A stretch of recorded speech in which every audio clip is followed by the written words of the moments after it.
So I can say that I've successfully painted all the backdrops for this layout. I end up getting 16 inches, 24 pieces, 16 inches tall, 8 foot long cut. And then I bought one of those air sprayers, like airbrush guns, like Wagner or whatever. I saw it on Jerry Leone's videos. He used it like exclusively, and I thought, well, it's much better than the rollers. When you use rollers, because hardboard is smooth, it slides and sometimes skips, and then the roller doesn't turn, and then you get that skid mark. Or when you put it halfway in, then it's a line that you see because that's where the roller touched the surface. So unless you're like evenly rolling and whatnot, but with the air sprayer it was so much faster. As I said, 24 panels I've done outside in hour and a half, and it was about 10 kilometers an hour wind, so it wasn't too bad. I mean, yeah, the paint was like all over the grass, but I mean, I don't care. The grass I'll cut, and then it's just gonna grow more, and then you won't even see the blue. And the backyard looks like those crosswalk zebras now, but whatever. Anyway, I think it looks good. The paint color that was used here was perfectly blue. So here are the chips. So this is the actual backdrop, perfectly blue. And then Arctic Sunrise is going to be the distant mountains, if any, or hills. Cottage Door is the closer ones. And then Noble Eric is the green closest hills or whatever. These three were suggested in one of the videos about painting backdrops from Matt at Metalin Falls Railroad. And since I was struggling, I don't know which color to pick, I just figured, well, he's already figured out and it looked good, and he already figured out the other colors for the distant mountains and hills, and so I just went with his suggestions, and I mean, I like it. And he was right that, depending which angle you take, it does look different. And then this one, the Noble Eric, I picked that just to match the closest hills that will be there. So the next step would be installing these, and I'll have to notch them where the these brackets are for the upper deck. But I mean, I don't know how to figure that out, and also need to figure out how I'm gonna connect the panels together. So what I'm going to do is use magnets. Since the uprights, those uprights are steel, I can use magnets. So I'll just put the magnets at the back of the backdrop and then just press it on. And I think it should be fine. It's not going to go anywhere, and the magnets I bought a whole roll of whatever, 200 feet of magnets with adhesive on one side. I'll just put them there and it should be fine. And then just need to figure out the connecting points and the corners. I think I have ideas already for the corners, so I just have to figure out how I'm gonna butt the two backdrops together when they need to connect. So yeah, I think this is another milestone. I mean, I don't have them yet up, but painting all these panels was something I was dreading, because last time I was painting stuff, it was here, and it was painting the fascias and stuff, and with the roller it was just too much pain. But now this was like with the air sprayer, perfect. Anyway, I'm gonna continue with that, and maybe I'll do more videos on the backdrops, so we'll see where we go from here. I figured I'm gonna build a bench underneath here. I was gonna lop a piece of maybe 3 or 4 inches off the edge here. I'll just lop it off here and curve it in there, and then the bench will fit underneath here. And I happen to have an old table that I built, desk actually, for my spouse, and it's 2x4, so it's great, 2 feet by 4 feet, so it fits perfectly here, like 2 feet out and 4 feet this way. And I think like once I get to this stuff moved somewhere, I don't know where, and I have some spare legs. But then I realized I only had 3 legs left, because I built 2 of these desks, and then I built a new desk, bigger, on which I used 5 feet, and that's why I only have 3 feet left here. And I was like, oh darn it. But then I realized, hey, wait a second, I need drawers. So I went to the local IKEA purveyors and I bought one of those Alex drawers. They're 27 and a half inches high, just like the legs. So I mean, that's a system that they have. So I'll just fit the drawer here or there, and then the legs, and it should be great. And I'll have, you know, drawer space to put stuff, you know, like the modeling stuff. And I guess we'll just go from there. Thus, I've cleaned up that shelf, except that all the stuff is everywhere in the aisles. Folks, don't do this. Find a spot for your stuff first, and then move it around. Anyway, I'm gonna continue with this stuff. I'm gonna put the shelf together, or the drawer together, move this underneath there, and then put this stuff onto it, and then I have to figure out where the rest of the stuff is gonna go. More to come. Here is a bit of progress.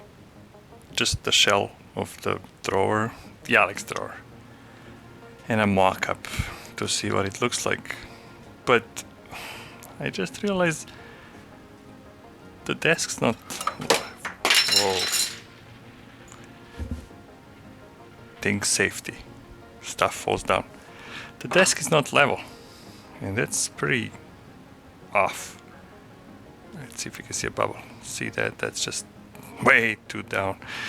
I mean, sloping down this way, but that's the basement I have. I mean, I didn't expect it to be sloping that much this way. I mean, from that end over there to down here, I think there's like 3-inch difference, 2.5.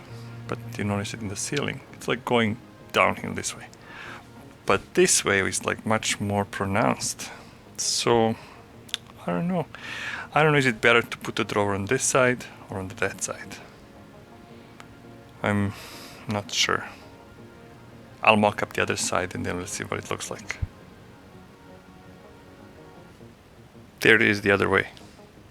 Well, I don't know. I mean, I'm left-handed. Do I want the drawer on the left side or on the right side? I'll have to think about it, I guess. Maybe I'll just sleep on it and then see what happens tomorrow. Well, for you it's gonna be the next segment. So see you then. And here is the finished bench. I've decided to put the drawers on the right side because I had these sliding drawers or casters, so I put them on the left side. And I think because the seating was on the left, I'm more towards this way, and I'm gonna use this track as a programming track, so I think it's easier to just put the locomotive here as opposed to if it was sitting here, the drawer would be there, then it would be like on a turnout. I mean, that's just, you know, finesse. We've cut out 3.5 inches off the benchwork here, and now the curve looks much nicer. It flows better. And I might just paint the edge black and then start the fascia somewhere here. Or might put thin fascia, but I don't know. I mean, there is not that much room here, so, you know, when you sit here, I mean, this is what I see, I guess, like that. So that's what I see.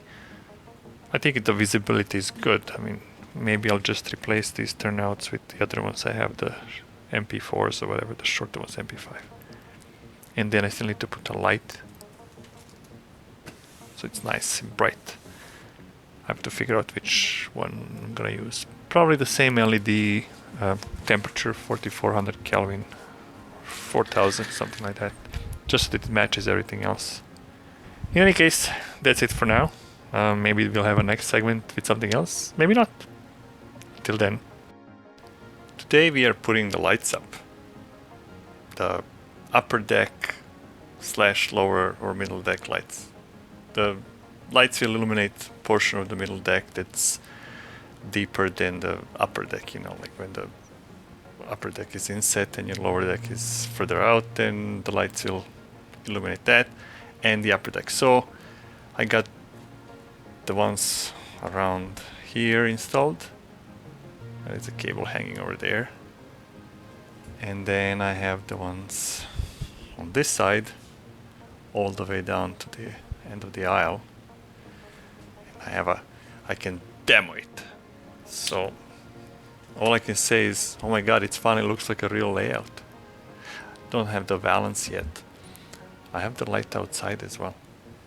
So this one illuminates the helix and the approach to the helix and hopefully this area here, but then the valance will just come around and then hide the lights.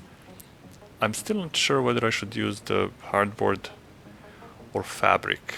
I was thinking this time I would use fabric, like polyester, black on the outside and white on the inside, and that way I don't get to hit my head on the valance when I come close to here, and then, you know, nobody else will worry about that, but I have to, because the ceiling is, you know, it's very close, a couple of inches away from my head, top of my head.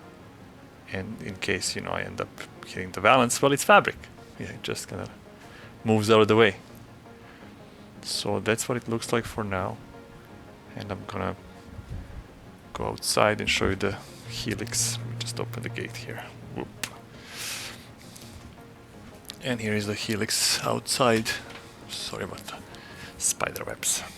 They like to do this stuff. I mean, I don't have the light there, but I mean, I don't think it matters. The inside illuminates that portion there. And then inside here you see, I mean, it's fairly visible. No one's really gonna come out here anyways. I mean, they'll mostly get the trains on this end here once they climb up and down. So that's fine, I think. But yeah, I mean, it looks really cool. All the lights installed. I didn't get a chance to put the plugs on the ceiling and actually connect it. So unfortunately, I can't show you how they work or what they look like in this segment. And it's already late at night, so I gotta wrap it up. So I'm gonna continue this another time, but for you it's gonna be the next video segment. In any case, this progress was pretty fast since I had done this before on the previous layout, and I had a template for these lights. The screw holes, I made a template, so I just marked the ceiling with it and it was going fast. As promised, there we go. All the lights on. Looks great. Can't wait to put the valance up. I've already cut the valance to 5-inch, so it's gonna be like that, probably. Something like that. And then, well, I can't put the valance up yet because putting the backdrop on the upper deck is probably smarter to do first. Otherwise it's gonna be really hard to put the backdrop with the valance in place, because, you know, you gotta fit the 16-inch sheet there. I've not decided yet how I'm going to mount it, because the backdrop, that is, because I don't have anything here. I mean, just a wall. On the lower deck I had the uprights, so I was going to use the magnets. But the upper deck, around the walls I have nothing, just the walls. And then here I have these studs, but they're all crooked, and like, this was wood from pandemic time, and so it was all terrible, like not straight at all. And beside that I have this protrusion, because this joist piece and then the joist across the ceiling is wider than the studs themselves. Sorry about that here. And the backdrop is going to come up to halfway point here, probably 16 inches, and then it's going to rest on the benchwork down here. I have not figured out that yet. I'm thinking something, maybe I'll print some kind of a 3D bracket or something. I mean, I'll 3D print a bracket or something to hold the backdrop. But I don't want anything that's going to be too obvious and too visible, so. And the spacing here is not the same because, well, crappy wood. But back to lights. It looks really cool. Now, thing is, I wish it was only a single deck. It looks very nice and bright down here. And I can't go now to a single deck because this is too low, I think. This first or middle deck is too low, and if I was just to reduce the railroad to a single deck, visible deck, I guess, not staging down there, I would have wanted it higher, but I wanted longer run, and that's why it's double deck. This leads to the other thing about the lights on the middle deck. So I don't know if this is good. I mean, I have one strip underneath here, and I thought maybe I can just use one because the other lights are very bright. But I don't know if that's enough. I mean, I don't know what does this look like on camera. I mean, I can read the road numbers and the road names on the cars, but it kind of looks dim, and it kind of looks dim because the other lights might be too bright. And so we have the illumination from these lights here coming down here, but that will not normally happen because the valence would be blocking these lights on the other side of the aisle. So maybe that's what's causing this effect, that it's burning, like it's too bright that you can't see. And also, I mean, there are no backdrops yet anywhere except this one for testing, and that's also going to reflect the light. And then the valence, it's going to have a white back so that it illuminates even more. So it's gonna have that shadow box effect, but I don't know. In any case, there are the lights. I guess we're wrapping up. So until next time, thanks for watching.